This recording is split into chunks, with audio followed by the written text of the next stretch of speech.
Please be seated.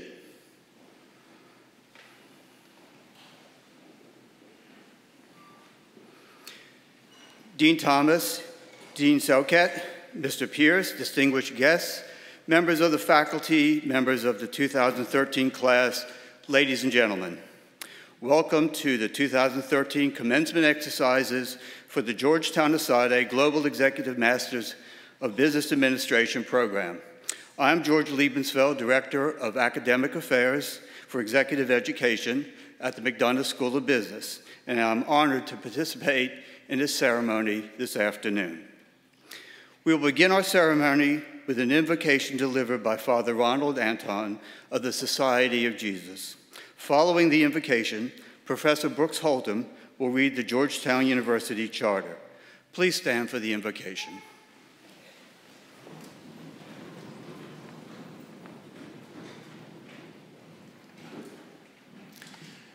Good and gracious God, we gather this afternoon as the class of GEMBA 5 with family, faculty, and friends, mindful that we do so in your presence and with your spirit among us.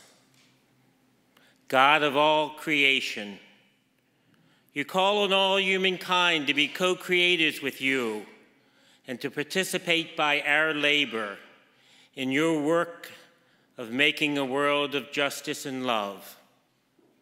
Help us to realize that by our own creativity, we share in your eternal creative act. God of all wisdom, guide us by your divine wisdom. Do not allow us to be misled by ignorance or avarice, to abandon truth for the sake of advancement or ambition, or to be corrupted by fear or favor. God of all love, help us to know your love, to make it our own and to live it in our lives, so that our innovations, ideas, and institutions may contribute to your kingdom of grace and care. And to you be glory and honor, now and forever. Amen.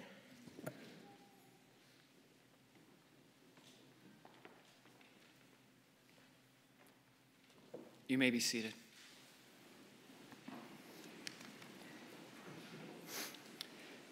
In 1815, Georgetown's president, Reverend John Grassi of the Society of Jesus, asked our first student, then Congressman William Gaston, for whom this very hall is named, to present a petition for a federal charter. The bill passed the House and the Senate in February 1815 and was signed by the President on the same day the Senate ratified the Treaty of Peace ending the War of 1812. Accordingly, it is our custom to initiate academic ceremonies with the reading of that charter. It reads as follows: Be it enacted by the Senate and the House of Representatives of the United States of America, in Congress assembled, that it shall and may be lawful for such persons as now are, or from time to time may be, the President and the Directors of the College of Georgetown within the District of Columbia, to admit any of the students belonging to said college or other persons meriting academical honors to any degree in the faculties, arts, sciences, and liberal professions, to which persons are usually admitted in other colleges or universities of the United States, and to issue in an appropriate form the diplomas or certificates which may be requisite to testify to the admission of such degree. Signed, Langdon Cheeves, Speaker of the House of Representatives. John Galliard, President Pro Tem of the Senate.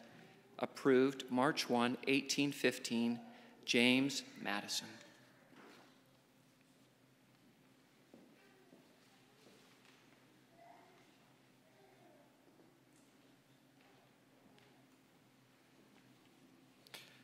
Good afternoon. I'm Alphonse Sauquet, Dean of Asade Business School, and I would like to take this opportunity to share with you 3 thoughts that relate to yourselves, to the program, and to the institutions we represent today. The first thing I'd like to do is to congratulate you for your accomplishment during these last 14 months. It's been a time of hard work and commitment, Therefore, it's a well-deserved day of celebration for you. And also for your families and friends and those who have supported you in all sorts of ways throughout this learning journey. My second thought is a recommendation. During this time, you have absorbed concepts, models, and ideas. Check them against your own experience and use them in your analysis of cases and other situations. You've learned from faculty and from yourselves. But as it was clear for me yesterday, you learned a lot from peers, from the diverse cultural background and their professional expertise. In order to do that, you had to develop an attitude, and a very special one. A quality that manifests itself in your ability to listen carefully and your will to understand others. This attitude towards learning is partly made of courage to revise your own thoughts, yourselves, and partly of respect for others. My recommendation is that you cherish and nourish it, so that you can continue a learning journey throughout your lives. A German philosopher, Hans-Georg Gadamer, wrote a very tiny book called Educate is Educate Ourselves. My recommendation then is to keep educating yourselves by reflecting on your practice as you have done successfully during the past 14 months. And my last thought is a remark that concerns your days after graduation. At the end of this ceremony, you will have added a very fine piece in your CV, a Global Executive MBA. A piece that says a lot about your competences, means a lot for you individually, but also demands something for you. And to clarify this, I'll share with you a small story. In 1940, a French historian named Marc Bloch wrote a book. Its title was The Strange Defeat. His intention to assess how his beloved country, France, had been so brutally defeated in less than half a year. He looked at facts, balanced data, and came to one simple conclusion. His answer was that there was a failure in the elites. No doubt that today our societies are filled up with challenges. And in a subtle way, accepting the degree, you also accept some accountability to society at large. You have knowledge, competences, and qualities. And people, whether explicitly or tacitly, will be expecting some kind of exemplarity from you. I tend to think that our last goal in education is to educate the best, not in the world, but for the world. So I summarize my three thoughts. It's a day of celebration, a day that should be continued by continuous learning and to make a difference in your professional life. I'm sure that you will be up to the three tasks. And now, as you know and appreciate, part of the strength of any degree in the program is in the academic content. It is now my pleasure to introduce the program's academic directors who are responsible for the curriculum and other content. Professor Paul Almeida, Professor Pedro Parada, and Professor Mark Bush. Professors Almeida, Parada, and Bush will now present a few personal reflections about the class and the experiences shared during the last 14 months. Professors Almeida, Parada, and Bush, please.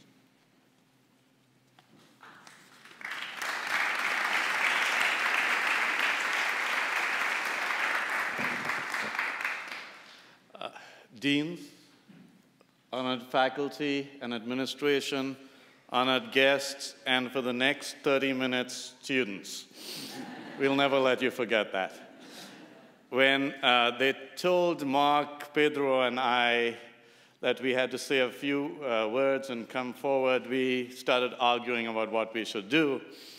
You know, we wanted to reenact the Goodfellas, but Freeland wouldn't cooperate. Then we decided we're going to sing a song, but, you know, SFS doesn't quite harmonize with the business school. They just hit all the high notes and left us. And Pedro wanted me to do an interpretive dance, but I don't think that would have worked. So you're going to have to wait till Module 7 for our real show. But actually, we're here to offer many, many thanks. First, to our deans. This program is a kind of a strange program. It is very different from many of the other programs we offer in our schools and in our universities. And to be able to make these programs grow, we need support, we need encouragement, and we need trust. And we've had all those every step of the way. And because of that trust, because we know they trust us fully, we're going to do everything we can, not just to get to where we are, and we should be proud of our recent number 12 ranking in the world in The Economist.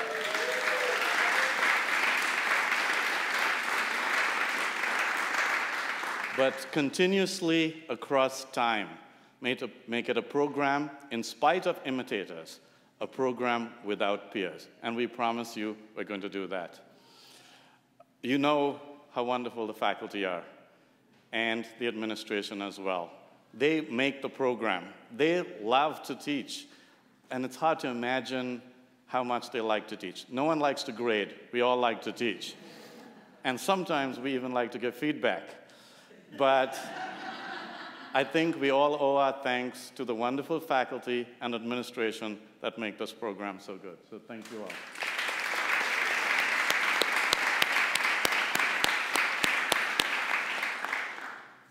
To your spouses, your kids, your parents, your friends, thank you so much for supporting them when they were in Barcelona and Sao Paulo and Bangalore and Beijing and Washington, D.C. I can tell you that most of what they told you is true. They did work a little. But think about this. Now is your time for revenge. There's several babies. Those diapers need changing. Go for it. All those lawns, all those attics, I think the next month they are yours. Make sure you cash in your chips now. And to you, thank you all. I don't want to get emotional, but we're always touched by Friday evening when you tell us all those wonderful stories. And I can sense your camaraderie and your sense of unity and your determination to make great things happen. I know you will. Dean Saukat talked about not just the best students in the world, but the best students for the world. We know you're going to do that. You're going to do great things. You're going to keep learning. You're going to keep building in ways we would never have imagined. And that's something special about this program. Yes, we have to have learning goals and do our finance and accounting and marketing. But part of our idea was let them learn in individual ways that we cannot foresee. Let them keep learning across time in ways that we can only hope for. Let them prepare for jobs that don't even exist today. And I know you will do that, and you'll do great things. And so we have one request. Come back. Share your stories with us, because this is what makes us proud and feel good and know that what we're doing is worthwhile. Think of us, ESADE and Georgetown, as your home. We'll always be here. We'll keep some food warm. You will put on another 5 pounds. We will be waiting for you. We look forward to your return again and again as you define Georgetown and ESADE and define what a wonderful Jesuit education can do. Thank you.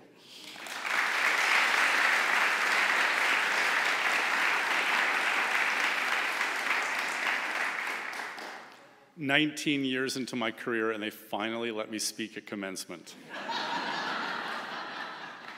So sit back and relax, because I have an hour of material that I'd like to get through. In all seriousness, think back a year. A year ago, I took you on a tour of this room. You didn't understand why I was taking you up here. After all, we had just chatted about your GEMBA MA paper, right, Charles?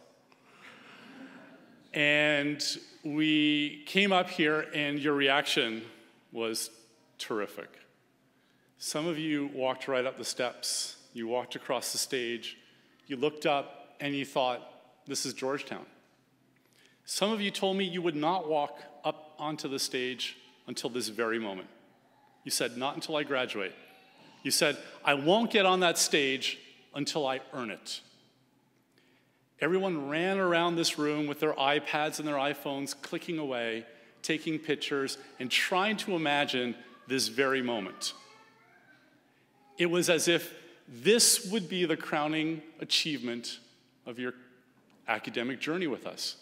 And here you are. So on the one hand, it's obvious to say, congratulations. It's a tremendous accomplishment. You deserve a lot of the credit, and your family deserves a lot of the credit. But I want to leave you with one more thought. Nothing stopped. The goalposts of life have moved yet again.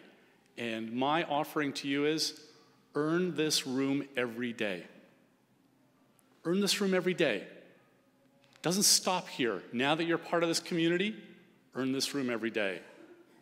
Congratulations. Thank you for being part of this family. Welcome to Georgetown.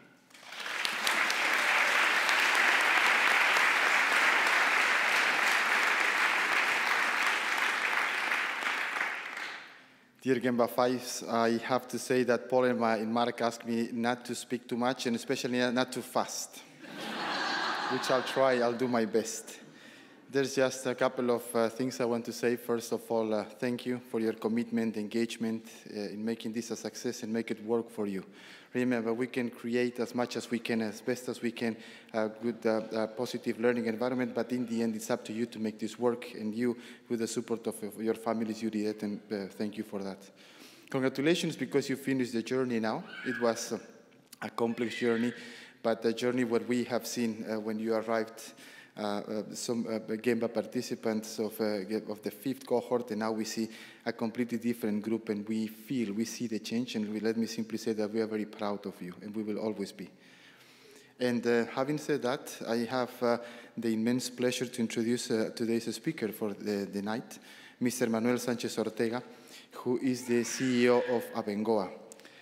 In 2009, Mr. Sanchez received the 15th Javier Benjumea Award from the ICAI Association of Engineers in recognition of his professional career and especially his social and human principles. He has been a member of the advisory board of the Global Business Initiative at the McDonough School of Business at Georgetown University in Washington, D.C. since March 2013. So, Mr. Sanchez, please join me in the podium.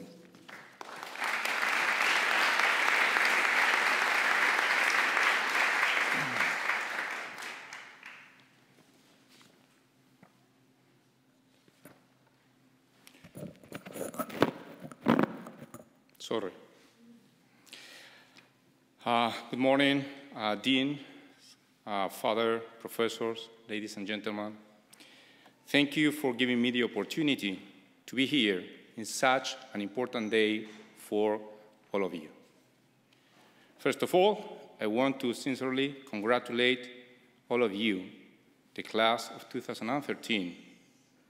I know how tough it is to get one program like this done, while managing at the same time your personal life and your professional life.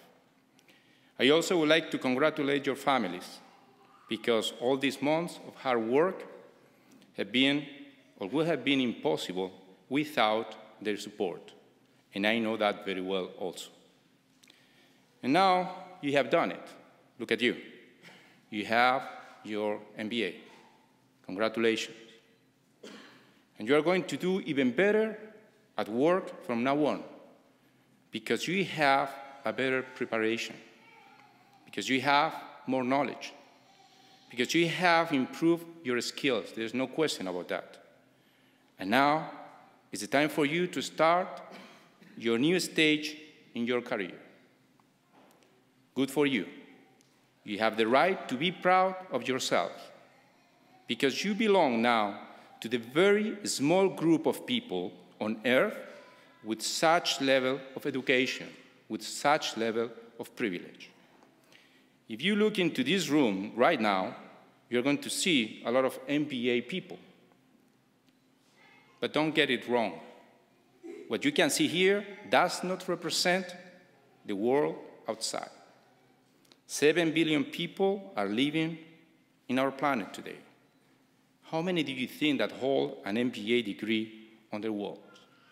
For sure, not that many.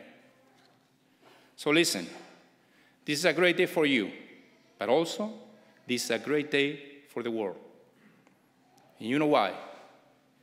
Because now you can serve the society much better. Now you can do more for others. Now, and that is a great responsibility, you are going to have much more work to do and better. And that is something that you're going to feel. You will not see it, but you're going to feel, I can guarantee, on your shoulders every day. The responsibility that you have now, from now on, because of the education that you have received. By the way, I almost forgot to tell you that I didn't came alone here today. I didn't. I took the liberty to invite a friend without asking permission to the university. So I hope that they don't get too mad on me so that they decide not to invite me anymore here. Here is my friend.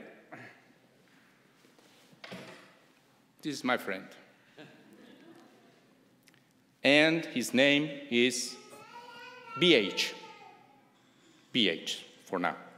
Stay there. He's going to stay there, quiet. He's going to be listening. And after a while, I will explain you how we met. And I'm sure that during your time here, you have been able to get the most important business knowledge from the great team of professors and external speakers that for sure you have had. So there is little that I could add to all that information that you have now, that you have been accumulating in your notes, in your books, or in your minds. So if you don't mind, I would like to share some of my personal experience with you. I'm an engineer, electric engineer, and I got my degree back in 1988, after 6 tough years at a Jesuit university in Madrid. It was, and still it is, one of the best engineering universities in Spain. As soon as I graduated, or better said, before I was graduated, I got a few job offers. I chose one of them to work for a company that was developing a project for a nuclear power plant. It was like a dream. For the record, I still work for the same company today. It was a new nuclear power plant in Spain, and the company had a joint venture with Westinghouse. After joining them, I became part of a project team that was based part in Madrid and part in Pittsburgh. We had a great project manager, one of the best bosses, if not the best, that I have ever had. And we were a large team of engineers. It was the beginning of my career, and considering that my parents were rich on love, but not on money, I had nothing, just my salary. So I also accepted the offer from my university for teaching 6 hours per week. And of course, I got married. We worked a lot together, my wife and myself, but we had the opportunity to make money for renting a better apartment after a year, in which I used to spend most of our weekend time evaluating the stack of exams of my students. 2 years later, my great boss decided to accept an offer for a job in Houston and left the project. Years later, he told me that the new job was amazing, but Houston, not that much. So I hope no one from Houston here. Anyhow, the funny thing is that I was promoted as a new project manager just only after 2 years. And I promise you that 23 years after that, I still don't understand why me. And I told them, this is a mistake. And the division manager told me, don't worry for my mistakes, just do the job. So I did. I don't know how, but I was able to manage the new challenge and continue teaching at the university for the following 3 years. By then, I already had my dear daughter, Alba. When she was born, I was so scared. Do you know why? Because she was my responsibility. And if I fail, if anything happened to me, what would it be the future for her?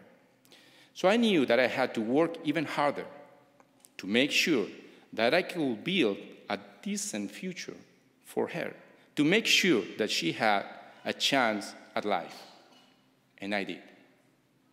In 1994, the dean of my university asked me to become a full-time teacher. He was asking me to leave the company and dedicate the rest of my career for teaching. There's nothing more rewarding than teaching, I can guarantee you. I love teaching.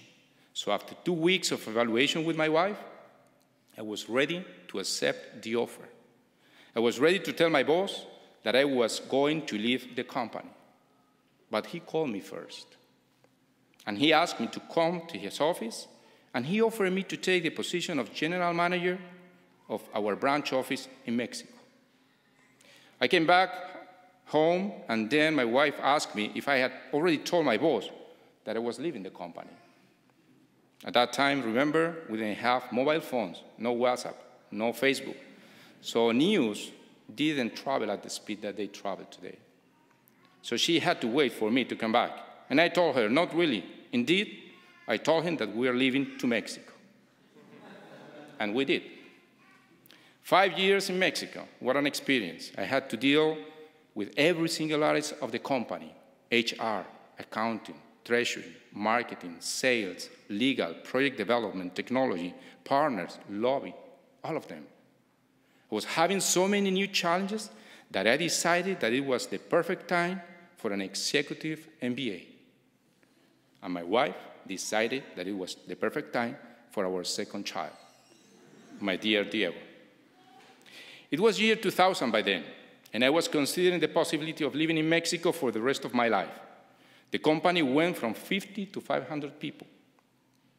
And the team was doing a great job.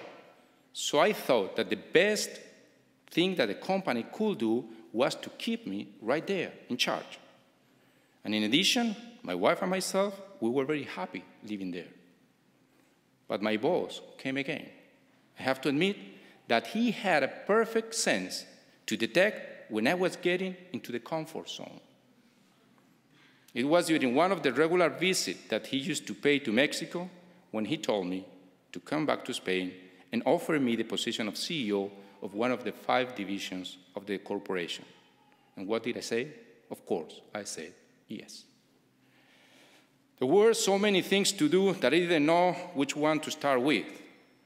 We, my team and me, made a new strategic plan, and I presented to the board. I told them that we believed that the right thing to do with the company was to take it public. They looked to each other, and after a while, they told me, well, you know, it sounds like a big challenge, but we like it. So if you think you can do it, go for it. Then I told them that there was something else. I told them that we strongly believe that we should take the company public in the US, at the NASDAQ. They looked to each other again, but now not for a while, but for 2 or 3 whiles. And after a few questions, they said, it sounds like a huge challenge and a crazy idea. But if you think you can do it, go for it. We made our IPO in November 2004, the first Spanish company to make an IPO at the US market ever. And I became the chairman also right after that. It was a very intense period in my life, dealing with capital markets, dealing with investors, bankers, being public, having to meet expectations every quarter, having money for acquisition, integrating new companies. What a rally. What a 6 years rally. And I decided to move with my family to Maryland back in 2008. And guess what happened then in 2010? The CEO of a competitor, 10 times larger than us, approached me, and he told me he wanted to buy our company. And they did. Our IPO was at $9 per share, and we sold at $40 per share in 6 years. Not bad. And I made some money, too.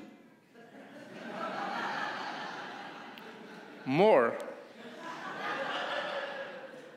money than I had never dreamed when I was at the university. And what did it happen then to me? I was appointed the new CEO of the corporation, 25,000 people, $10 billion of revenues. So at the end of the year 2010, I was 47 years old. I was the CEO of a large public corporation, the corporation at which I began with a salary of less than $20,000 per year. I had a very healthy financial situation, and I was out of my comfort zone again, with a new challenge in front of me. March 2012, I came back home from playing tennis, and I felt a little discomfort on my chest. I didn't pay any attention, but the discomfort didn't go away. 2 months later, my wife told me to visit a doctor, and I did. But I didn't like what he told me, so I went to another doctor, of course. This time, I liked what he told me. You are all right, Mr. Sanchez. You have nothing to worry about. Yes, that was a great doctor, I said to myself. However, I could still feel the discomfort on my chest, particularly at night. But the good doctor told me that I had nothing to worry about. So I tried to stop thinking on that, to move on with my normal life, with my responsibilities. Until September 2012. At that time, and after a sudden and large increase of my blood pressure, I went to a really good doctor. And he told me that I had a serious problem, an aortic insufficiency, due to an aortic valve disease. Basically, that the aortic valve didn't close properly when it had to close. And therefore, 60% of the total blood pumped at every heartbeat was flowing back into the heart. As a consequence of that, I had a severe aortic aneurysm, and my heart size was 40% larger than normal because of the extra effort that my heart had to do for so many years. Obviously, I went for a second and for a third opinion, and they all told me the same. Your life is at risk at any moment. I evaluated the different alternatives, and I finally went for a Ross procedure on December 3rd at Mount Sinai Hospital in New York. What is a Ross procedure? Very briefly. An open heart surgery for 12 hours in which they replace 2 valves of your heart, the aortic and the pulmonary. They stop your heart and lungs and restart them 10 hours later, hopefully. And there is where I met my new friend, HR. That day, December 3rd at 6 a.m., it was the first and the only time in my life that I kissed Alba, Diego, and my wife as if it was the last kiss of my life. During the following months, I have reviewed my life many, many times. At the beginning, I just wanted to come back to my normal life as soon as possible. That was the best proof that I was leaving behind me all that nightmare. As if you could leave behind you something like that. I can tell you today 2 things. You can't and you must not. I thought that in that operating room, they just replaced 2 valves of my heart. But as time goes by, I realized that Dr. Stelzer and Dr. Fuster changed something else. I don't know what yet. They changed something on my brain, maybe, or something on my eyes. I don't know. Because now I see things differently. Now, when I look back, I feel proud of what I have done, thanks to my wife's endless support. I'm happy that I put all the best that I could on everything I did. And I thank God for giving me the opportunity of helping my wife raising two great kids the best that we could. I feel in peace with myself because I always try to be fair with all people I work. But when I look back, what I don't always see, it is me. I have been running so fast that I was at the same time nowhere and everywhere. I have been living as if I was going to have the opportunity to come back at some point to that moment. And therefore, it was not so important to be there in the whole sense of the word. Not only your body, but also your soul, your feelings, your emotions, your spirit. I have worked with many great people in my life. However, I was not there to know them. I was not there to enjoy with them, and I was not there because I thought that I will have more opportunities in the future. And now, I wish I could come back and do the same work, what we did together, but being there. And it was the same thing with my family. So many times I have wrongly believed that my kids would wait for me, that I assumed that when I was at home physically, I didn't have to be there in spirit. But the day you kiss your kids and your wife, feeling the panic that it could be the last time you kiss them, you start seeing things differently. So, do I work less now than before? Not at all.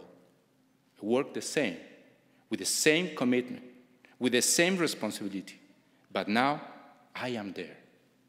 I see every moment as a unique moment. I enjoy every meeting with the team.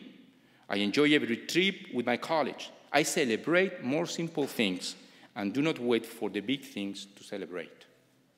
And at home, do I stay more and travel less? No. But when I stay at home, I am at home. I consider every moment I am with them as a gift, even if they are chatting with their iPhones. I look at them differently, and I think that they don't realize. I look at my wife differently, not like the person that is going to be with me for the next 40 years, but like the person that is right there, right now. Don't get me wrong, I'm not the perfect man now, nor my life is wonderland. I do have problems at work, and I do have issues with my teenagers, Alba and Diego. But I see those problems and issues from a different perspective. And my transformation process is not over. I know it. I can feel it. I don't know where it will take me from here, but I know it's going to be okay, and I'm enjoying the journey regardless of the final destination. So, in a day like today, the best advice that my friend and me can give you at the beginning of this new stage in your career is this: be there. Be there no matter what you are doing. Enjoy every moment of every day. Enjoy your family. Enjoy your personal life. Work hard, but enjoy your work. And enjoy every person you work with. And don't wait to meet a friend like mine to start doing it. As I said at the beginning, congratulations, and I wish you all the best. Thank you very much.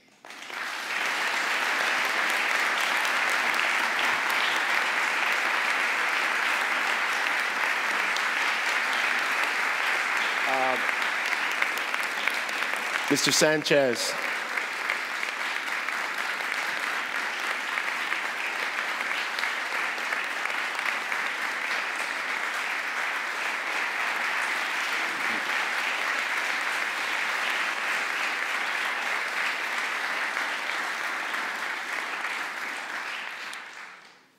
Thank you so much for your words, and thank you for being here with us in this moment. And we'd like to present you with a small token of our appreciation. You've been a great friend of Georgetown, and I think what you've offered today, if each of our graduates takes it to heart, they will live a fuller life. So thank you. Thank you very much. Thank you very much.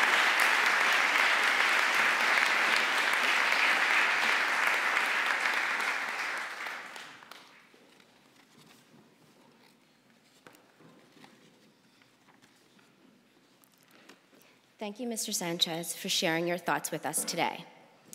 We will now call forward our 2013 candidates for the degree of Masters of Business Administration. Will Deans Thomas and Solquette please take their place, and will Professors Almeida, Parada, and Bush please come forward to hood the candidates.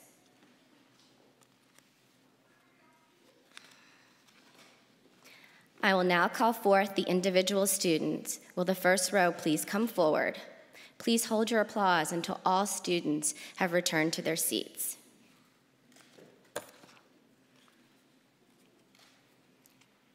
Ashraf Abuzamak.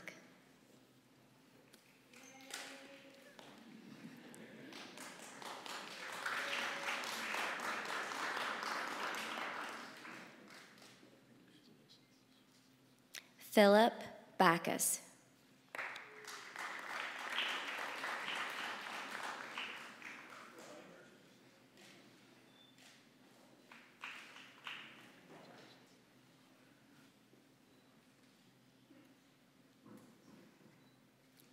Deborah Becker.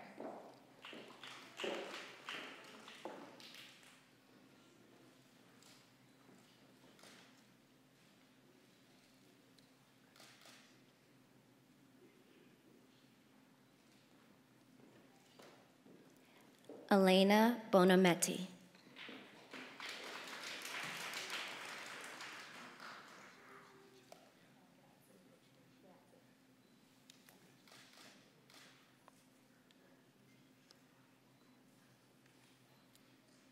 Bryn Dolan.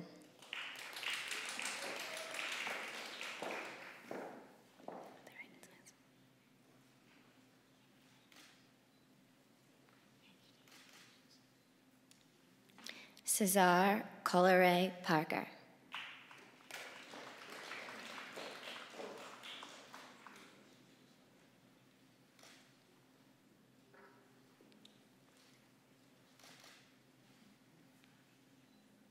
Oscar Fernandez.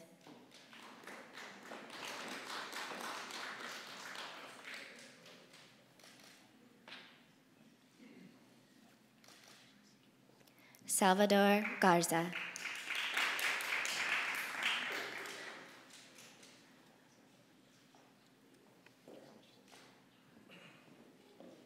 Asam Garza.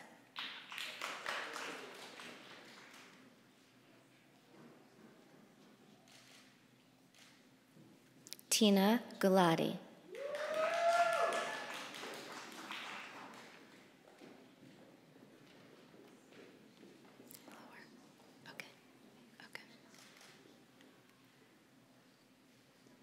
Daniel Gonzalez.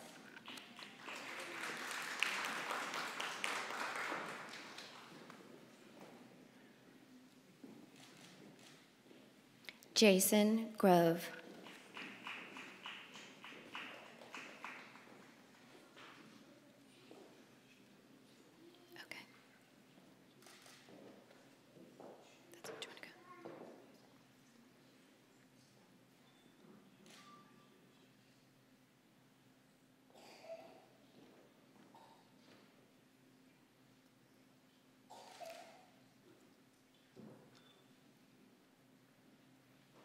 Brandon Hart.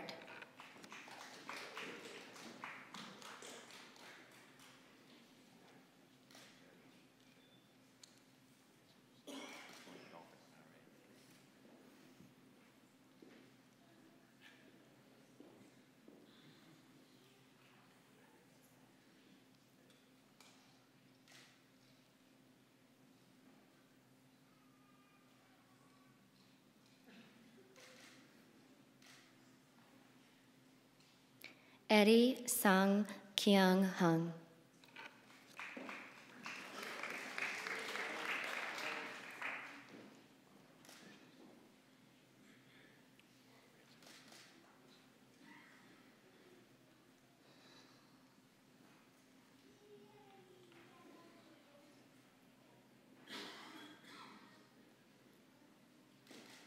Poonam Kulkarni.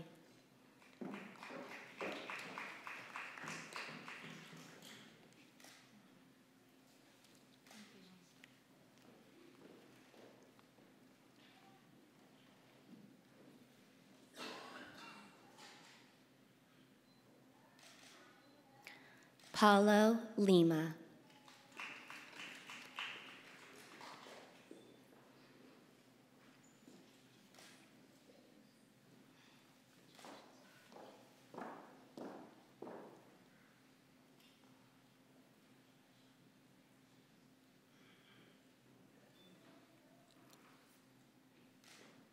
Philippe de Montaigu.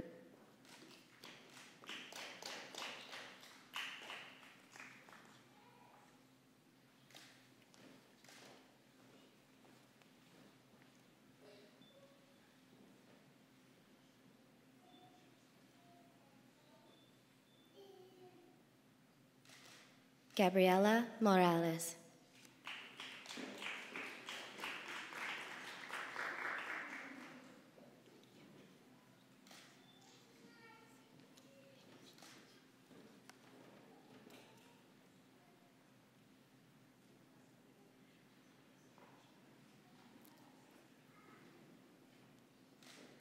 Charles Nayland.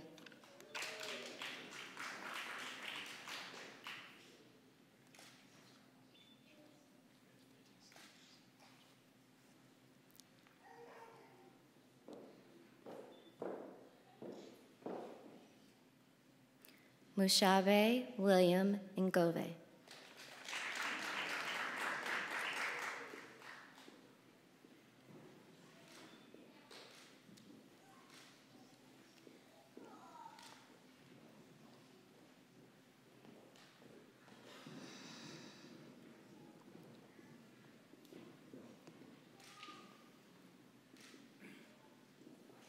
Carl Parks.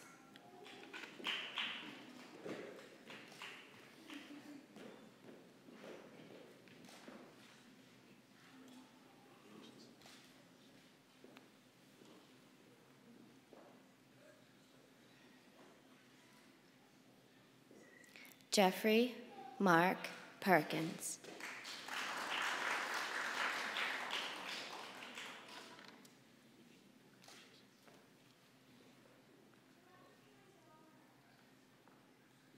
Philippe Renico.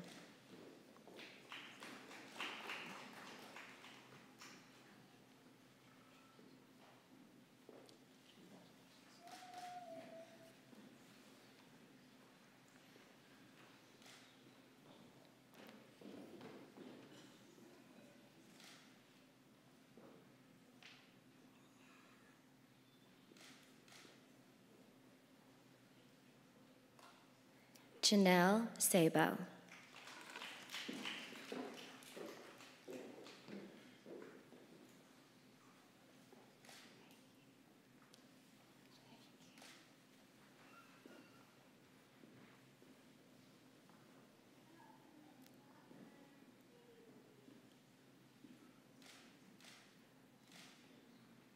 Mikael Salva.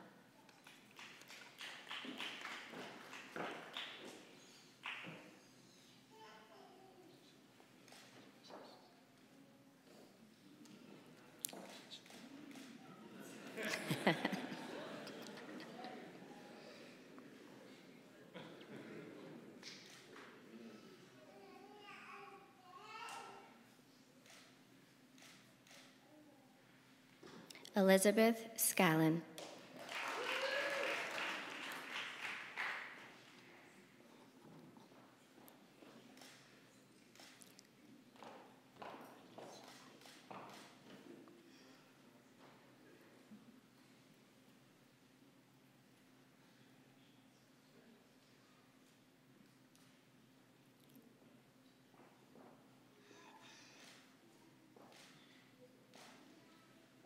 Marco Shiva.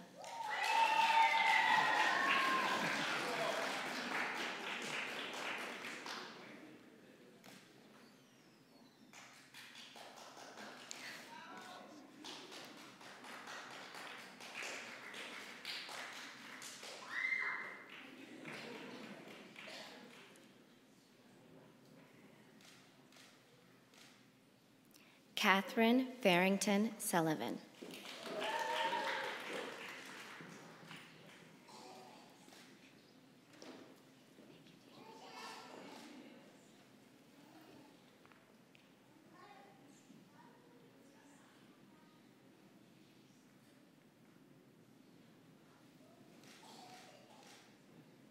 Adam Terry.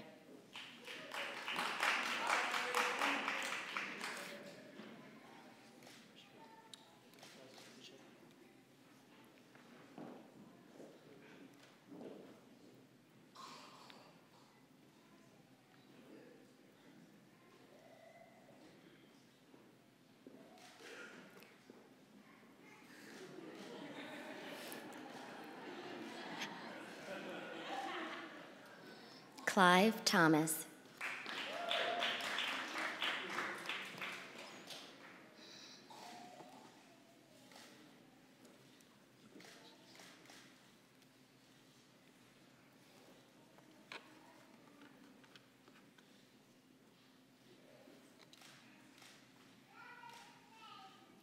Florentino Vasquez.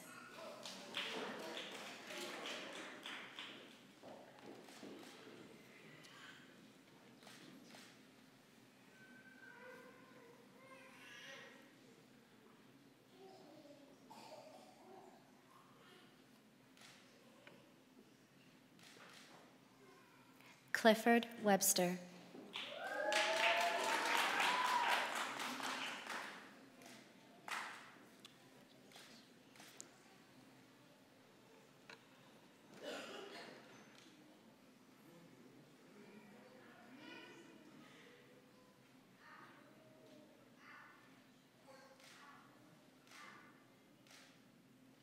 Paul Sirac.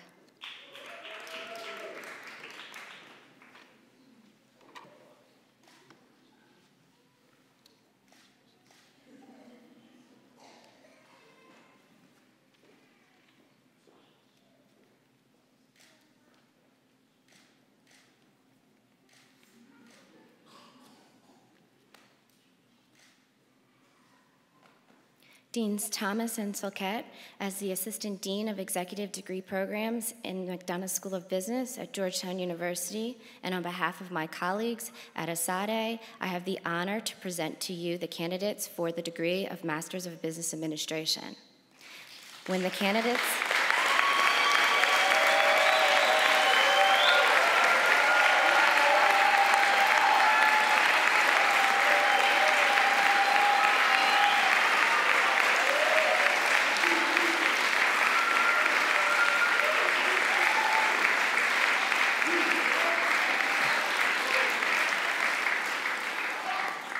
When these candidates have been duly examined and recommended by our faculty and approved by our board of directors, I ask that you bestow on these students the degrees in their course. Will the candidates please rise?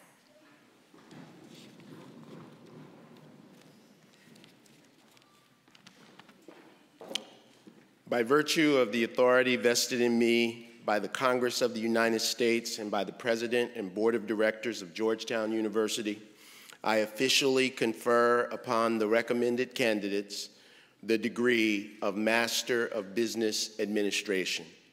Ladies and gentlemen, it gives me great pleasure to present to you the newest group of alumni of Georgetown University, the class of 2013 Georgetown University ASADE Global Executive MBA program. Congratulations.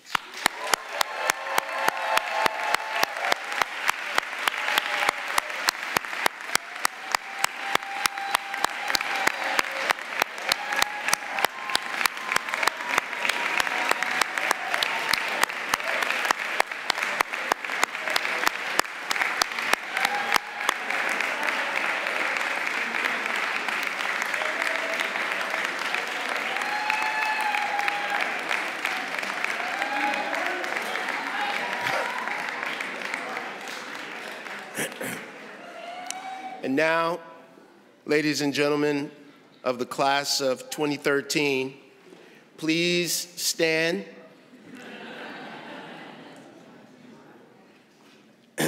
Please stand and extend a heartfelt thanks to a group of people who have worked very hard during these past 14 months in supporting you.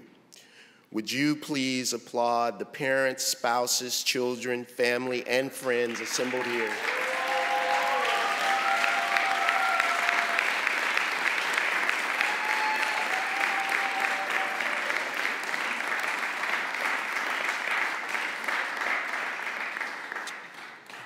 Please be seated.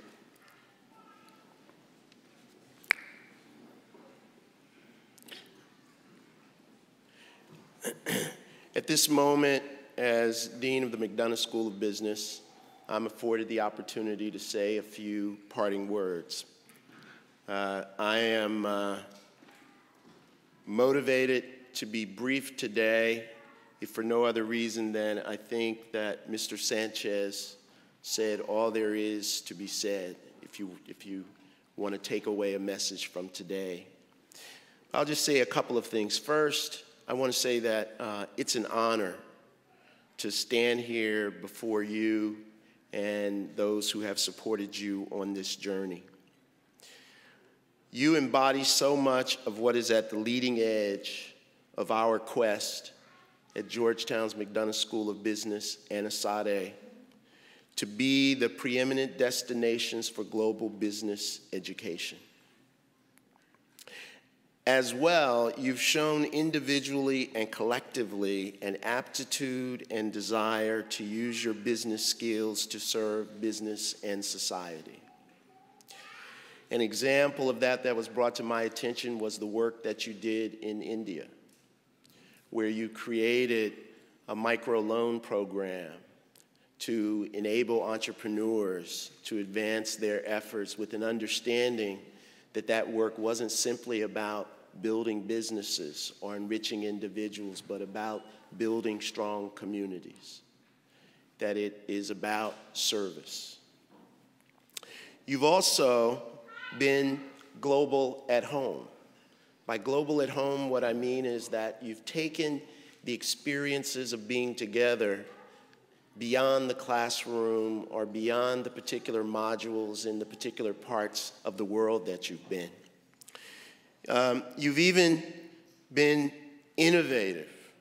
Deb Becker and Miguel Salvacal have inaugurated the first global executive MBA child exchange program.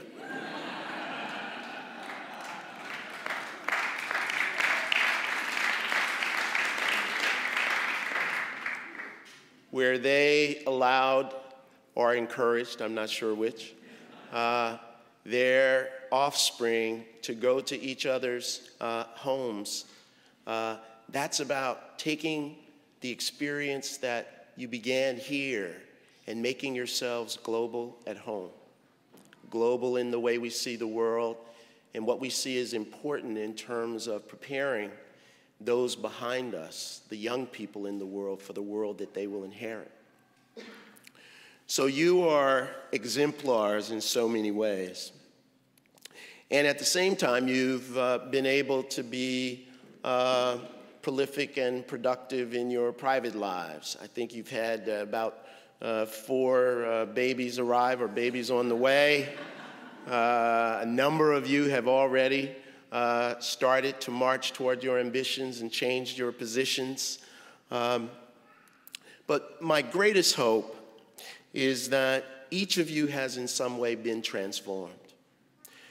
Not that you are unrecognizable people today from who you were when you entered this program some 14 months ago, but that you've come to see yourself in some way different than you imagined you ever could before you came in this program.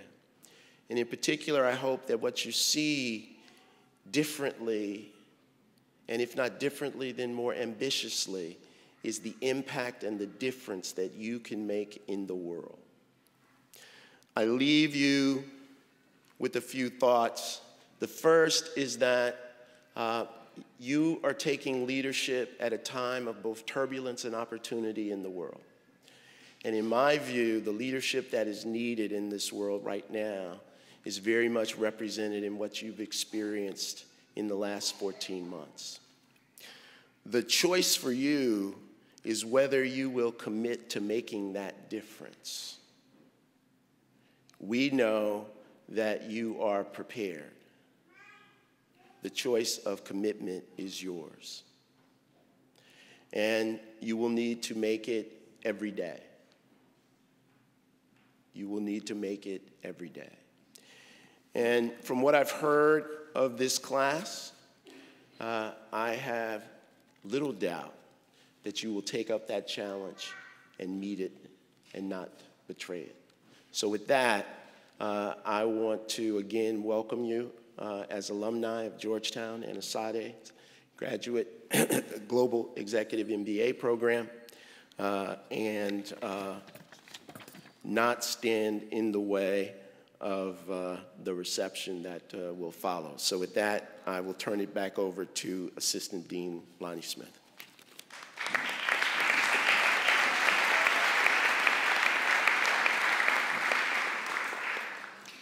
Thank you all for joining us this afternoon, and congratulations to our students once more. We wish you all the best in the future endeavors, as well as welcoming you to the Georgetown and ASADE families. Please rise as Father Anton offers us his benediction.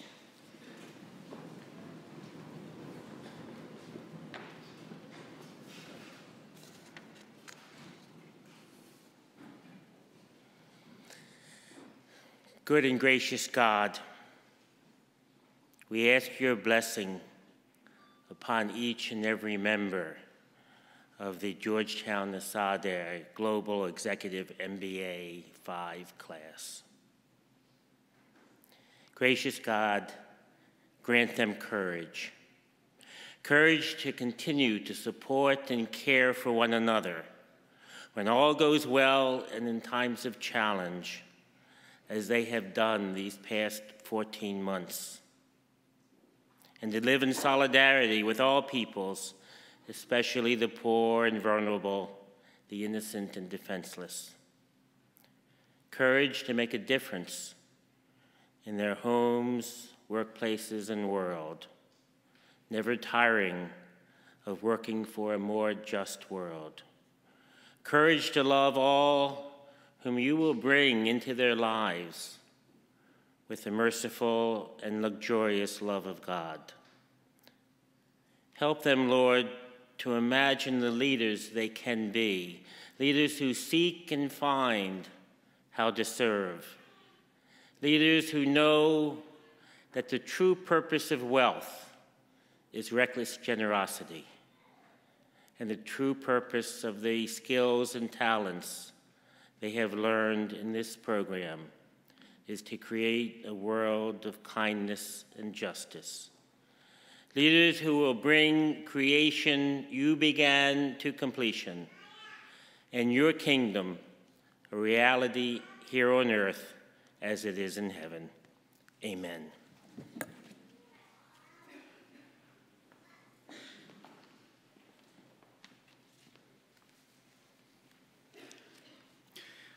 Will our guests please remain standing in their places until the faculty and students have recessed?